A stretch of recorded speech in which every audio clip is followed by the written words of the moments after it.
Imagine for a second that you are standing outside in the blazing summer sun, and in your bare hands, you are holding this massive, heavy block of solid ice.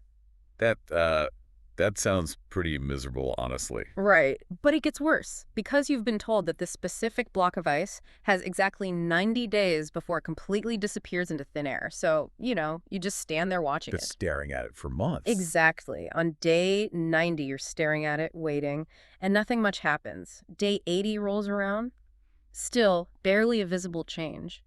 By day 70, maybe a tiny microscopic drop of water finally falls to the ground. So it's just agonizingly slow. It's tedious. Honestly, holding this block of ice feels like it is going to take forever.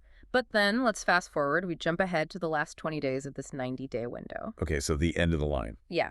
The ice block has shrunk down a bit, the summer sun is absolutely beating down, and suddenly it isn't just dripping anymore, it is quite literally gushing water. Right, like a heavy pour. In fact, that block of ice is melting more in 5 hours near the very end of its lifespan than it did across 5 entire days at the very beginning. Welcome to today's deep dive, where we are taking our source material on theta concepts and using it to completely shatter how you think about time. I love that ice blocks visual. Yeah, specifically, we're going to explore how time is valued, how it's priced, and how it's actually weaponized in the high-stakes world of options trading. I'm your host, and with me is our resident market expert. Hey, everyone. And, that melting speed you just described, the way the ice suddenly gushes at the end, that has a very specific name in the financial world. It's called theta. Theta, right. Yeah, and the core theme we are exploring today revolves around this massive, fundamental misunderstanding that almost everyone has about how time actually works. Because as humans, we're conditioned to assume that time ticks away in a perfectly straight, linear line. Like a clock, one tick today, one tick tomorrow. Exactly. It's steady, it's reliable, predictable. But the market proves that the value of time does not decay in a straight line at all.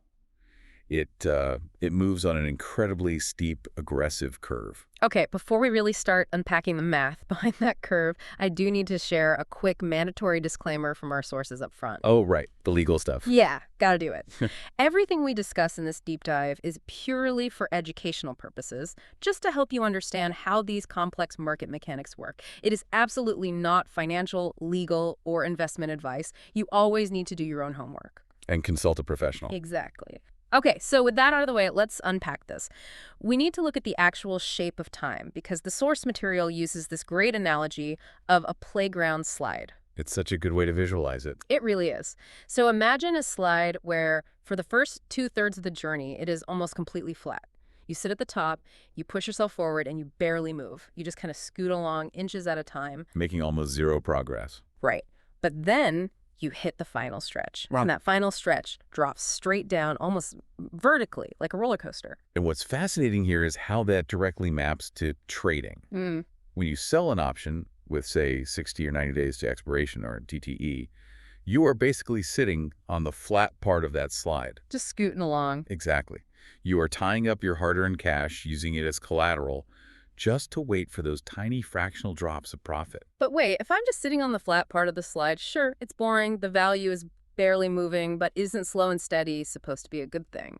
You'd think so, right? Yeah, I mean, we are constantly taught that patience is a virtue in finance. As I go out 90 days, I'm giving myself a huge buffer. Why is the source so aggressively against holding a position for that long? Because of a fundamental market truth that flips that whole patience is a virtue thing completely upside down. The text makes it very clear. Time is risk. Time is risk. Yeah. Okay. Yeah. Every single extra day your money sits on the table, waiting for that painfully slow decay to happen, is another day that you are giving the market a chance to throw a freak storm at you. Oh, wow. So like unpredictable variables. Exactly. An overnight market crash or, a wild news headline. Something completely out of your control can wipe out weeks of your slow progress in just 5 minutes. So the longer you sit there, the bigger the target on your back becomes? Precisely. You are taking on weeks of overnight risk just to capture a slow decay that mathematically does not reward you for the danger you're in. So what does this all mean? If we follow the logical breadcrumbs here, and holding long-term for 60 to 90 days leaves you exposed to these freak storms, why wouldn't a trader just skip the waiting entirely? Skip to the end of the slide. Yeah. If faster melting is better, why not just trade contracts that expire in 2 or 3 days and get it over with immediately? Just jump straight into the vertical drop. It's a very logical leap.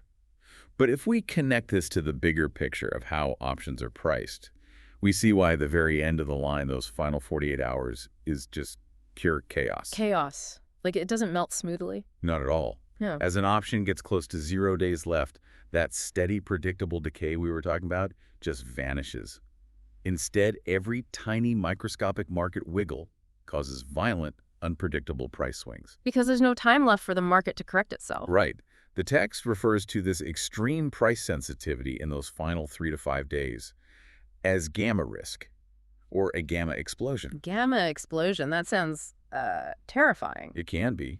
One afternoon jump in the stock price can blow right through your position before you can even react. I think the source had a really good way of framing this. They said playing in that final 48-hour window isn't actually capturing steady decay. It is literally standing directly in front of a freight train. Yes, the freight train analogy is perfect. Like, sure, maybe you can pick up a shiny coin off the tracks, but you are totally exposed to getting flattened without a moment's notice. Exactly. You're just hoping a tiny market wiggle doesn't run you over. It's not a mathematical edge at that point. It's just gambling. Okay, so we have two extremes we definitely want to avoid. We don't want the flat, risky 60 to 90-day window where we're sitting ducks. Right. Too much time risk. And we don't want the chaotic freight train window of the final 48 hours. So here's where it gets really interesting. How do we find the middle ground? This is where we look for the exact mathematical sweet spot. And our sources isolate a very specific time frame. Yeah. The 18 to 21 day cycle. The 18 to 21-day cycle. So this is the inflection point on the slide. It is the exact inflection point. This is the precise moment where the flat part ends and the steep drop really kicks in. Where the slow drip turns into a heavy pour. Exactly. And the text breaks down why this specific window perfectly balances three crucial pillars: speed, safety, and control. Okay, let's break those down. First is speed. Right, so with speed, you step in right as the decay accelerates dramatically. You get the fastest possible melt without having to wait 2 months. Which naturally brings us to safety, because you aren't holding for months under the threat of random market shocks. You're in and out much faster. Exactly. You drastically reduce your exposure to those freak macroeconomic storms. But you still need control, which is the third pillar. Because you have to step off the slide before you hit the freight train at the bottom. Bingo.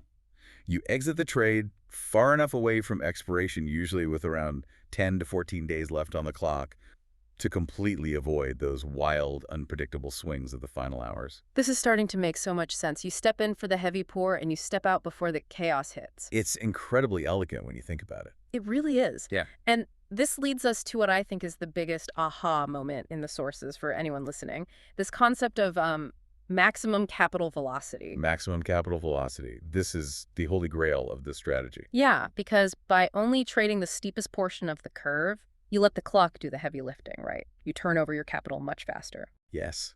You take your profits, free up your collateral, and immediately put it into a new 21-day trade. So instead of waiting 90 days for one small payout, you're cycling your money multiple times in that same period. Exactly. You compound your gains much faster, and you never even need to increase your trade size or take on more inherent risk. That is a total paradigm shift. It just completely blows my mind. So to synthesize all of this into practical, mechanical rules for you, the listener, there are basically 3 commandments from the text. Let's hear them. Rule number 1. Stop selling 45 to 60 DTE cycles. It's a trap that turns you into a sitting duck. Definitely. Rule number 2. Target the 18 to 21-day window. Step in exactly at that mathematical inflection point to get the maximum speed of decay. And rule number 3. Exit before gamma risk takes over. Get out in the final 3 to 5 days to recycle your buying power and avoid the freight train. You know, I want to address you, the listener, directly for a second, because you might be thinking, okay, I don't trade options, so why does this matter? Right, what's the real-world application? It matters because it fundamentally rewires how you perceive probability and opportunity. It proves that systems do not value time equally. Time is not a straight line. No, it's not. The real leverage belongs to those who know exactly when to step in and, more importantly, when to step out. Which leaves us with a final, lingering question to ponder today. If financial markets strictly price the value of time as a steepening curve of risk and opportunity, How might applying this concept of theta to your own personal goals change the way you value your everyday time? That's a really deep question. I mean, think about it. Are you currently sitting on the flat part of the slide with your own ambitions, just taking on risk while waiting patiently for a payoff that's still months away? Just scooting along inches at a time. Exactly. Or are you actively finding your own 21-day sweet spot? It's definitely something to think about the next time you find yourself holding a melting block of ice.